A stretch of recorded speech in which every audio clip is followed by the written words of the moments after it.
Hora de conversar com Juliana Rosa. Teremos definida hoje a meta da inflação. Isso pode ajudar na queda dos juros. Lembrando que quem decide a meta da inflação são 3 figuras, sendo que 2 delas compõem o governo, né? A ministra do Planejamento e o ministro da Fazenda. Tô falando bobagem aqui, Ju? Bom dia para você. É isso mesmo, Megali. Bom dia para você, bom dia para a Carlinha e para o nosso ouvinte.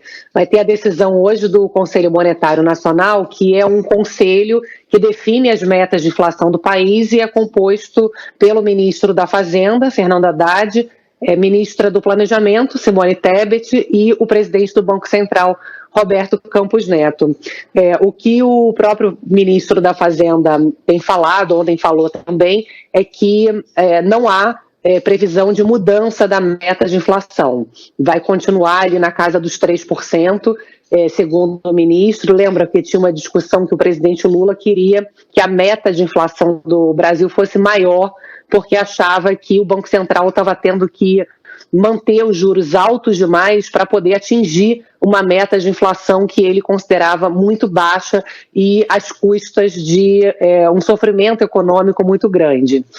Mas agora a discussão, segundo o próprio ministro da Fazenda, é manter a meta de inflação, mas mudar o período em que o Banco Central precisa levar a inflação para a meta. Então, ao invés de um ano fechado, seria um ano mais largo, digamos, um período mais largo, que poderia ser 18 meses, por exemplo. Eles poderiam ir aos poucos suavizando esse processo de baixar a inflação. Isso é considerado fundamental, essa reunião de hoje, para que o Banco Central tire da frente um obstáculo importante ali na avaliação deles, que é ter uma segurança final da onde que eles precisam levar a inflação para a meta. Afinal, qual é a meta, né? Porque o presidente Lula falou que iria aumentar, mas oficialmente a meta não mudou. Então o Banco Central tem que perseguir qual é a meta oficial. Isso é um detalhe,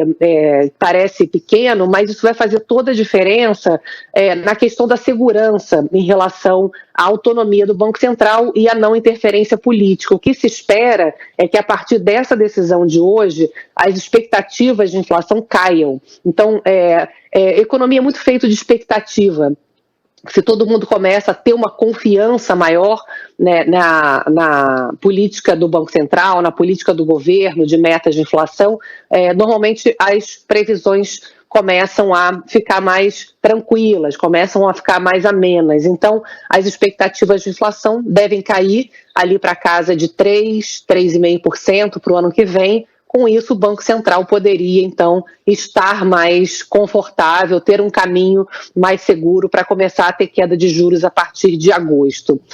Só para complementar, agora de manhã está saindo muito indicador, inclusive o próprio Banco Central divulgou um documento muito extenso, que ele divulga a cada 3 meses, que é o relatório trimestral de inflação, aumentou a previsão de crescimento da economia esse ano para 2% e coloca aqui um debate interessante, que é qual é a taxa de juros do Brasil, que é chamada taxa de juros de equilíbrio, que nem estimula demais a economia, nem joga a economia para baixo. E essa taxa subiu. Agora é 4,5%. Antes da pandemia, se falava que era 3%.